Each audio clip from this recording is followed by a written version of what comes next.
दोस्तों, ये बात है अफ्रीका के कांगो जंगल की। कांगो जंगल में सैकड़ों छोटे छोटे गांव थे। उसी जंगल में एक छोटा सा टाउन था जिसका नाम था जुम्बा। जुम्बा में कोई इंसान नहीं रहते थे, बल्कि जुम्बा एक जानवरों से संपन्न गांव था। आसपास के सभी गांवों में जुम्बा सबसे प्रसिद्ध गांव था। इसका कारण ये था कि जुम्बा में हॉस्पिटल, स्कूल और खेल का एक मैदान भी था। इसलिए जुम्बा के लोग आसपास के गांवों से ज्यादा पढ़े लिखे होते थे। दूर दराज से सभी जंगली बच्चे पढ़ने के लिए यहीं पर आते थे। अगर किसी को कोई बीमारी हो जाती तो इलाज के लिए सीधे छमिया ताई के पास आते। इसलिए जुम्बा गांव का दूर दूर तक बोलबाला था। छमिया ताई एक बूढ़ी लोमड़ी है जो सभी मरीजों का इलाज 5 रुपए में करती है। छमिया यहाँ की एकमात्र डॉक्टर है। दरअसल छमिया चाहती थी कि उसका बेटा भी गांव का डॉक्टर बने, लेकिन वो पढ़ाई करके कहीं शहर में जाकर बस गया। वैसे तो जुम्बा में बारिश बहुत कम होती है, लेकिन बारिश के मौसम पानी के कारण यहाँ पर निफा नाम की बीमारी फैल जाती है। निफा बीमारी यहाँ के जानवरों के लिए एक महामारी से कम नहीं थी। अब की बार निफा का प्रकोप कुछ ज्यादा ही था। छमिया लोमड़ी ने लैब में टेस्ट कर बताया कि निफा बूढ़े लोगों को सबसे ज्यादा खतरा देगा, उनकी जान भी ले सकता है। छमिया ने गांव के सरपंच भालू से बात कर सभी जगह इस तरह के पोस्टर लगवा दिए।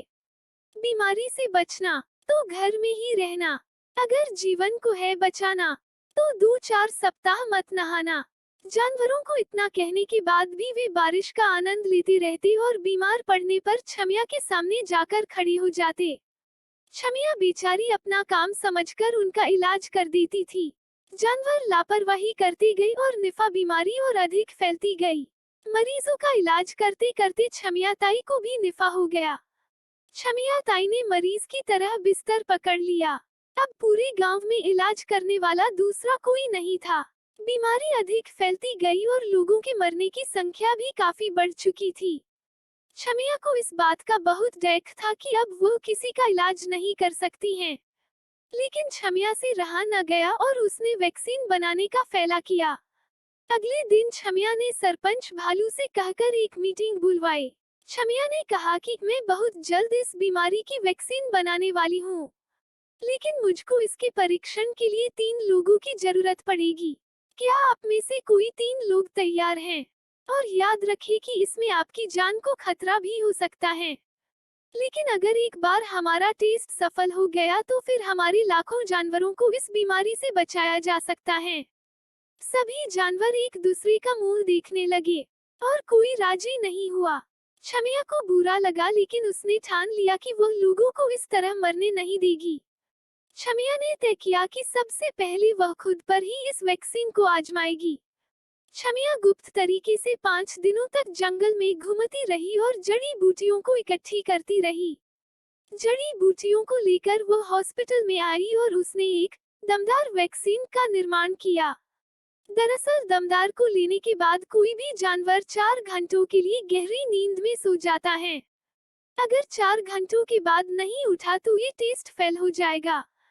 छमिया ने अपने बेटे और गांव को एक पत्र लिखा और कहा कि अगर दवाई लेने के बाद मैं नहीं उठी तो सभी गांव वाले मुझे माफ कर देना, मैं आपको इस बीमारी से नहीं बचा पाई। मेरे बेटे से कहना कि सच्ची भलाई में किसी प्रकार का लालच नहीं देखा जाता है।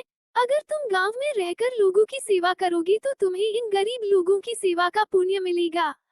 छमिया लोमड़ी ने ये लिखकर खुद को दमदार का डोज लगा दिया और एक कपा उड़कर सो गई। 4 घंटों के बाद छमिया नहीं उठी। किसी ने आवाज लगाई और गांव वाले हॉस्पिटल के बाहर इकट्ठे हो गए। सरपंच ने सभी को पत्र सुनाया। सभी गांव वाले रोने लगे और छमिया को याद करने लगे। सरपंच ने तुरंत छमिया के बेटे को बुलाया। आधे घंटे में उसका बेटा वहां आ गया। लेटर पढ़कर वह भी रोने लगा। उसने वादा किया कि अब वो कभी गांव को छोड़कर नहीं जाएगा। गांव के सभी जानवर डॉक्टर छमिया की अंतिम यात्रा की तैयारी करने लगे। दूर दूर के सभी जानवर फूल माला लेकर वहां आए। जैसे ही छमिया का अंतिम संस्कार करने के लिए लोग उसको उठाने वाले थे कि वो खुद ही उठ गई। सभी लोग हैरान रह गए और दूर भागने लगे। छमिया ने कहा, भागो मत, दरअसल दमदार वैक्सीन बूढ़ों को 6 घंटे के लिए सुलाती है। मैं ये लिखना भूल गई थी। अब मैं ठीक हूँ और ये वैक्सीन भी कारगर है। अब गांव में कोई नहीं मरेगा। इसके बाद छमिया सभी गांव वालों को दमदार का डोज लगा देती है और लाखों लोगों को इस बीमारी से बचा लेती हैं। मेडिकल क्षेत्र में इतना बड़ा योगदान करने के लिए कांगो के शेर ने उसको कांगो रत्न से सम्मानित किया, जो कि वहाँ का सबसे बड़ा पुरस्कार है। कहानी से शिक्षा तकदीर भी उनका साथ देती है जो स्वयं कभी हार नहीं मानते। मेरी दूसरी कहानी का नाम है पराई थाली का घी। गांव से बाहर निकलते ही सड़क के दोनों ओर 2 मकान बने हुए थे। एक मकान बहुत बड़ा था और दूसरा बहुत छोटा। दोनों घरों में 2 परिवार रहते जिसमें छोटे बच्चे भी थे। बड़े घर में पिकू और छोटे घर में निकू रहता था। 2 परिवार अपने अपने काम में मस्त रहते थे।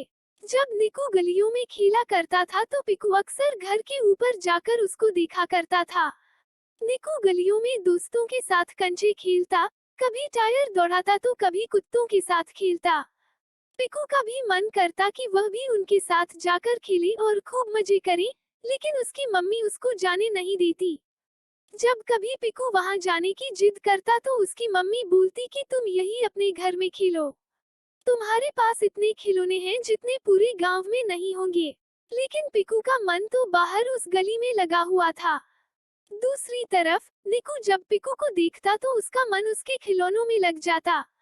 पिकू अपनी साइकिल चलाता, कभी स्विमिंग टब में मस्ती करता तो कभी गन से सभी को वाटर फायर करता। ये सब देखकर निकू का भी मन करता कि काश उसकी जगह मैं होता तो मेरे पास भी इतने सारे खिलौने होते। लेकिन क्या करें, दोनों की अपनी अपनी किस्मत। एक के पास खिलौने हैं लेकिन उसको अच्छे नहीं लग रहे, तो दूसरे के पास दोस्त और आजादी है लेकिन उसका मन खिलौनों में लगा हुआ है। इस कहानी की सीख आपके पास जो कुछ भी है, उसी में खुश रहो। पराई थाली का घी शक्कर आपको हमेशा मीठा ही लगेगा।